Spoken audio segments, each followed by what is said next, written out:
Hello दोस्तों, कैसे हैं आप लोग? देखो, पीएचडी हर कोई व्यक्ति नहीं कर पहुंचता। और लेकिन आप लोग देख रहे हो कि पीएचडी आप लोगों को करनी है। तो पीएचडी के नाम से एक शब्द आता है हम लोगों के दिमाग में कि पीएचडी में कितना खर्चा होता है।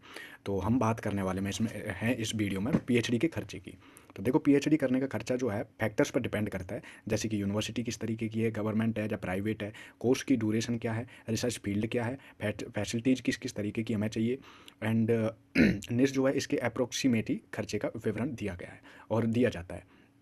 और हम खर्चा जब भी देख सकते हैं जब हमें पता है कि हमें किससे करनी है, किस तरीके से करनी है, और किस तरीके की जो है हमारी जो पीएचडी है किस टॉपिक से संबंधित है। तो बात कर लेते हैं गवर्नमेंट यूनिवर्सिटीज़ की इंडिया की। तो एनुअल फीस जो होती है पीएचडी की वो 10,000 से 50,000 के बीच में होती है गवर्नमेंट की। ठीक है।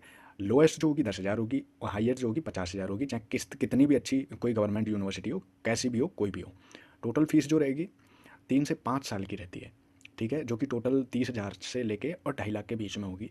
ये फीस होगी, चाहे फिर आप जेएनयू की ले लीजिए या फिर आपके पास में जो हल्की जो यूनिवर्सिटी है उसकी ले लीजिए। एग्जाम्पल के लिए यहाँ मैंने लिख रखा है DU, Delhi University, Jawaharlal Nehru University, IITs, IIMs, NITs.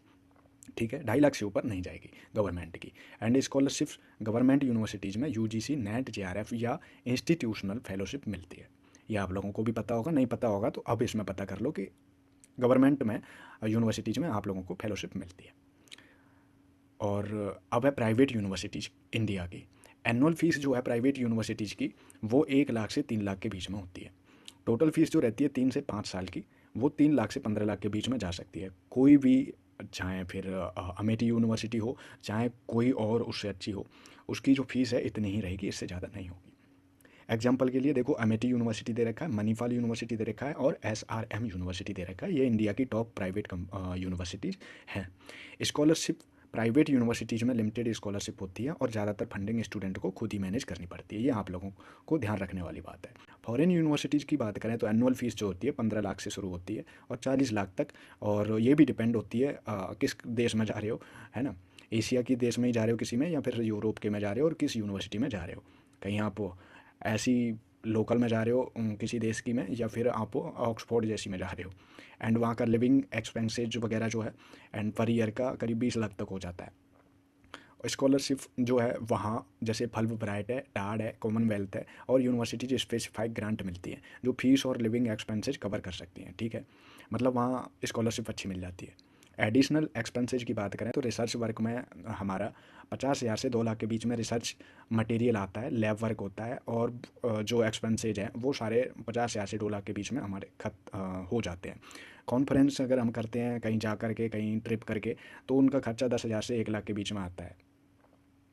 और थेसिस सबमिशन होती है, जब थेसिस को जमा करते हैं और थेसिस बनाते हैं, बाइंडिंग करते हैं, प्रिंटिंग करवाते हैं, टाइपिंग करवाते हैं, तो उसका खर्चा करीब लोएस्ट 5,000 से लेकर के 30,000 तक हाईएस्ट आता है।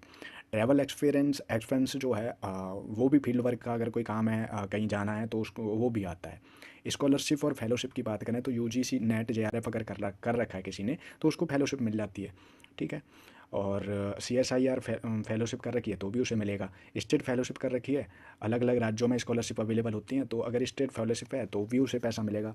और इंस्टीट्यूशनल फंडिंग जो है, जैसे कि आईआईटीएस है, आईआईएमएस है और आईआईएससी जैसे इंस्टीट्यूट्स रिसर्च हैं, वो फंडिंग जुटाते हैं, वो खुद ही फंडिंग लेते हैं, देते हैं। ठीक है।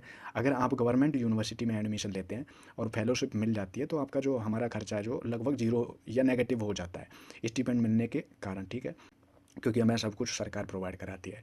और प्राइवेट या फॉरेन यूनिवर्सिटीज़ में सेल्फ फंडिंग हमें करनी पड़ती है, जो महंगा हो सकता है।